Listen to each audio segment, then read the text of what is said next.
Good evening. Tonight, we reveal allegations of racism at the heart of British boxing. It's a sport prized for diversity among its athletes, but behind the scenes, there are grave questions this evening for its governing body, the British Boxing Board of Control. We speak exclusively to the only two black referees at the British Boxing Board. They are both taking it to court over alleged racial discrimination. And we hear from a female Muslim boxer who claims she was driven out of the sport by racism, sexism, and Islamophobia. The organisation has denied all the allegations against them. The whole experience that I've had with the British Boxing Board led me to believe that they were racist. They singled me out, and I believe it's because I was black. It's the biggest and most powerful body in UK boxing, but tonight the British Boxing Board of Control is in the middle of sport's latest race row, facing allegations of racial discrimination and victimisation. This programme has spoken to fighters and officials who have accused the organisation of racism over their treatment, including two senior black referees who are both taking their claims to court. The Board of Control strenuously denies all the allegations against them, but they admitted much more work needs to be done to tackle diversity and inclusion. Jordan Jarrett Bryan has this exclusive report. I'm the referee. I obey my command at all times. You both know the rules. It's a truly multicultural sport, but the body that oversees professional British boxing is under fire. It's facing accusations of racism, sexism and discrimination from fighters and its only two black referees. They singled me out, and I believe it's because I was black. The whole experience that I've had with the British Boxing Board led me to believe that they were racist. Allegations that are furiously denied, but due to be decided in court. I have to make a stand, and if I didn't make a stand, I think I would live the rest of my life feeling as though I didn't really do enough. The British Boxing Board of Control has run British boxing since 1929. For 2 decades, it operated a colour bar, where any fighter who wasn't born to white parents couldn't compete for a British title. As recently as 1998, women were excluded from fighting professionally, a ruling overturned later in court. A review by Channel 4 News found around 1/3 of 1,000 licensed boxers are people of colour. 70 are women. But the organisation as a whole is run by 14 directors and a company secretary. All but one are white, and all are men. Ruqsana Begum is a sporting role model whose family arrived in London as immigrants from Bangladesh. Your winner in the red corner! Here she is becoming Britain's first female Muslim world kickboxing champion in 2016. 2 years later, Begum made the transition to professional boxing and received a license from the board.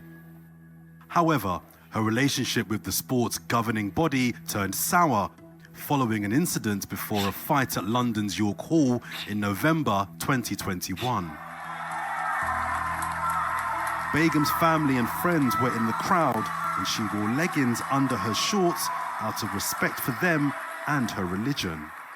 I walked into the ring. As I was about to fight, I see a supervisor coming up to me and calling me directly with quite an aggressive tone of voice, saying that you're not allowed to wear those leggings. And I said, okay, but I've worn it before. I don't feel like I'm doing anything wrong. He said, I'll let you off this time, but you're not allowed to do that again.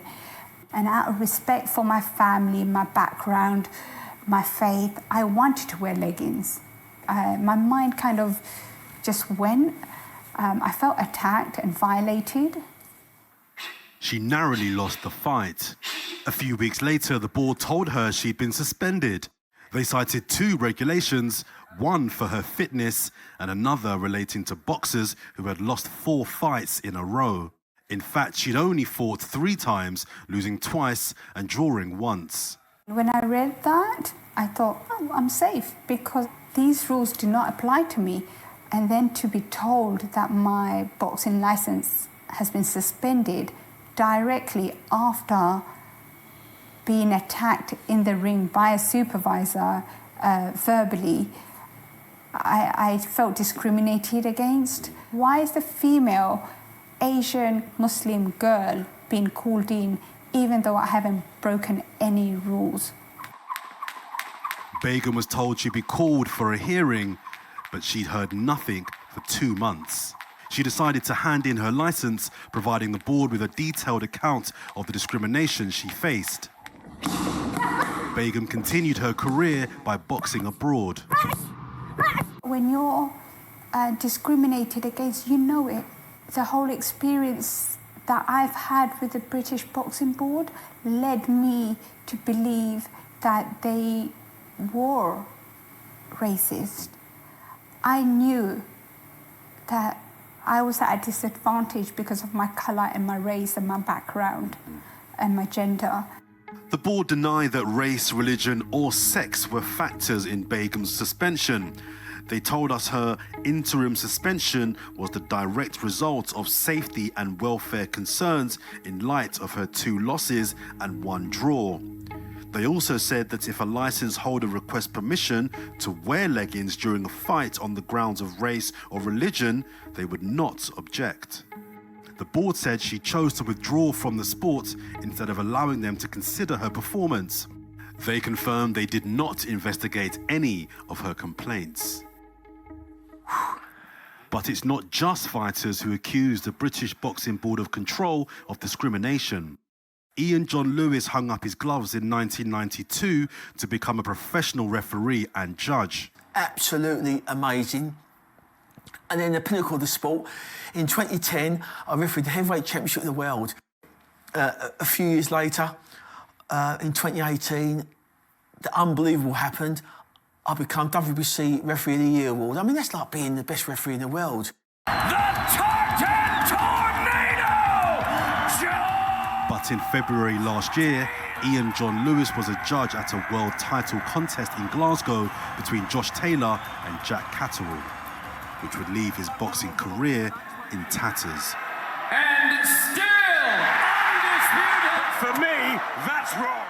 The decision to award the fight to Taylor sparked unprecedented controversy.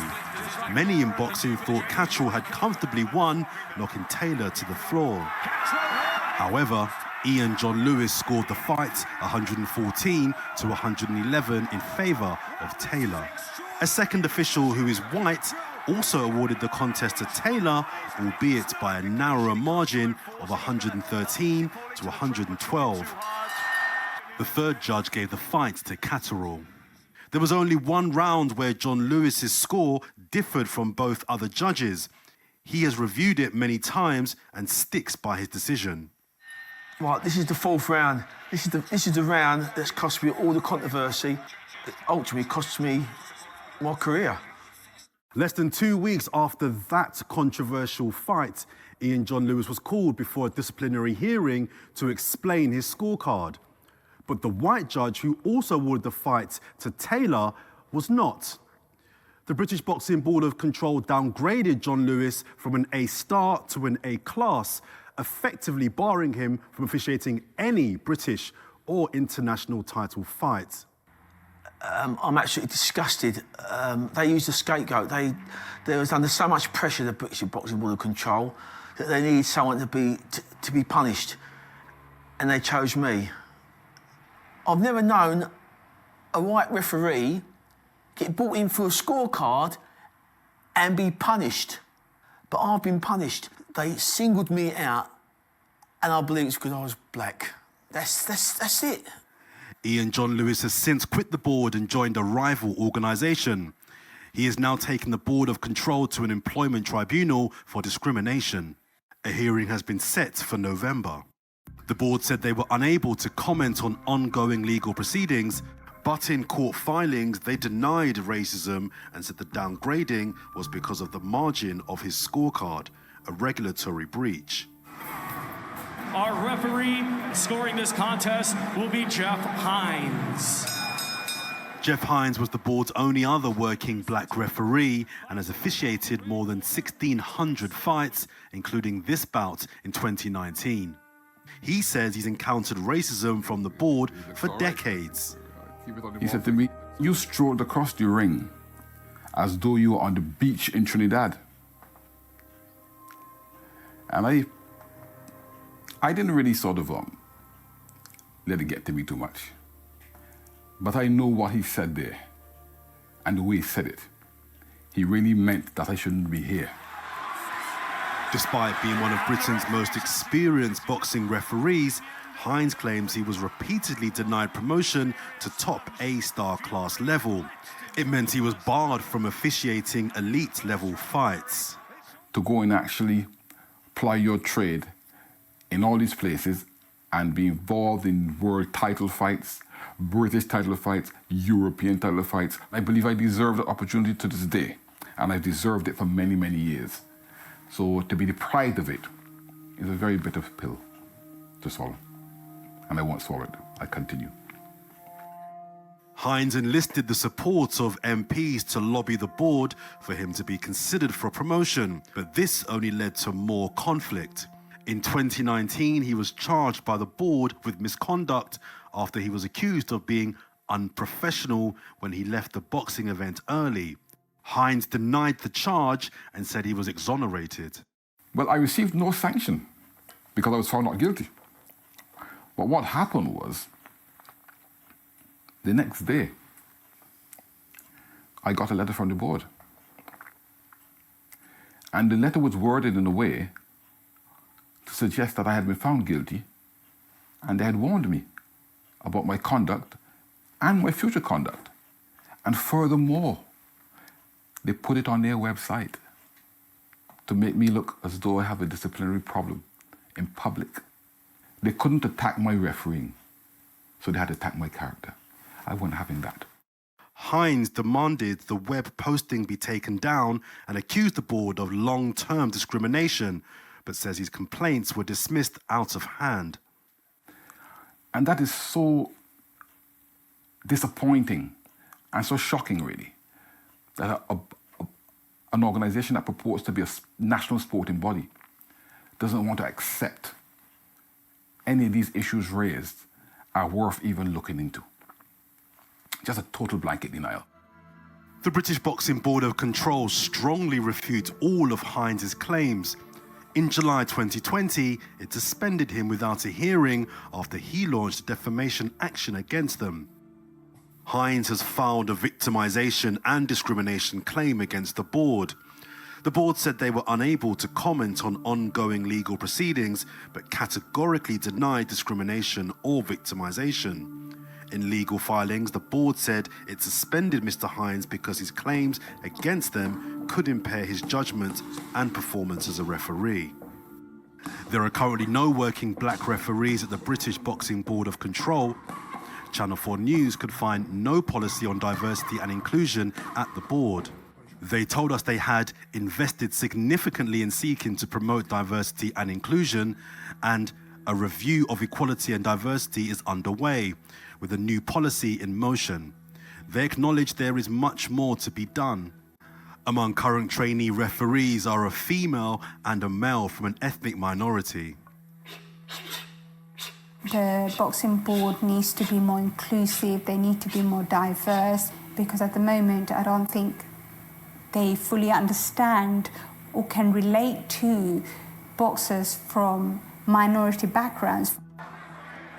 When I became Britain's first black international boxing referee, way back in 2000, I was absolutely honoured, and I expected to be the first of many black referees to come through. But 20 odd years later, there's been nobody, no one. You can't tell me that is right. Well, we did invite the British Boxing Board of Control for an interview, but they chose to provide a written response. Earlier on, I spoke to Tony Burnett, Chief Executive of Kick It Out, the sport anti-discrimination charity. I asked him what the allegations raised in our exclusive report tell us about the state of sport in the UK. To be honest, it's a similar pattern that we've seen in a number of other sports. So I feel for the victims, as always. But the experience that they're having is not unique. You know, sport is not an entity that operates outside of society. So, you know, sport reflects society. And I think what we're seeing here is the challenges that we have in society that reflected in not just boxing, but a number of other sports as well. We've had allegations of racism in cricket, in Yorkshire and in Scotland, and long-standing issues, as you know all about, in football. And why is racism still so pervasive in sport? I think one of the key things is that, and we've had this conversation for a long time now, we have to really look at important and systemic solutions. This isn't about sending everybody on a training course, which I've read very recently again, which is going to be a core part of cricket's plan, I believe.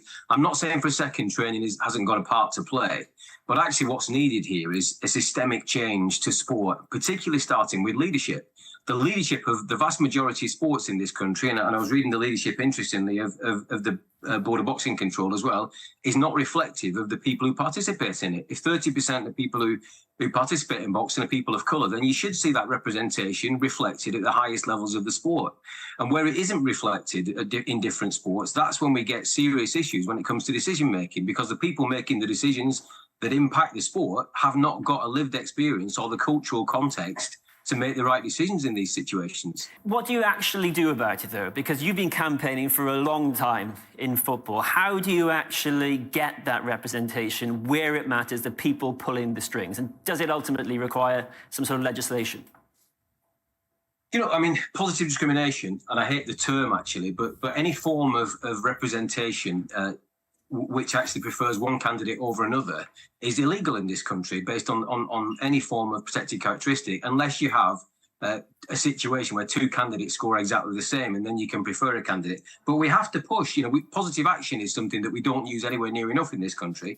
And so I think we've got to do far more positive action. And that's about making sure we have a trained pool of candidates that are ready for interview processes when senior roles do come up. That's not saying they're going to get the job, but actually making sure we have a talent pool of people from underrepresented groups so that when senior executive positions become available, they are ready to apply and they are equipped to apply, I think is really important. At the minute, a lot of sports, it's job for the boys, and that's got to change. This is happening, though, at a time when pro-diversity guidance and rules are kind of under attack. There's a culture war around wokeness. So how do you navigate what you're proposing in that context? Well, again, wokeness for me is just a culture wars term that I completely and utterly reject in the context that you use it. You know, so all we're talking about here is fair representation. And what I don't see, and that essentially means that the best and the most talented people should have the opportunity to get the jobs. What I see at the minute is actually across not just sport, but if I look at, you know, our FTSE 100 organisations, 7 of our chief execs are female. If I look at the NHS, 25% from underrepresented groups, that translates to 12% in leadership. No one can tell me at the minute, the UK, we have a fair representation where we are meritocratic. And I think sport is another example of that. So I think the first thing we've got to do is bust this myth of meritocracy that says the best people are getting the jobs, because they clearly aren't. And so all we're saying is we need to create a fairer talent pathway to make sure that the most talented people have the opportunity to get into positions of power so that they can influence decision-making processes, and these situations will be far less likely to occur. Tony Burnett, Chief Executive of Kick It Out, thank you very much for speaking with us. Thanks, Kieran.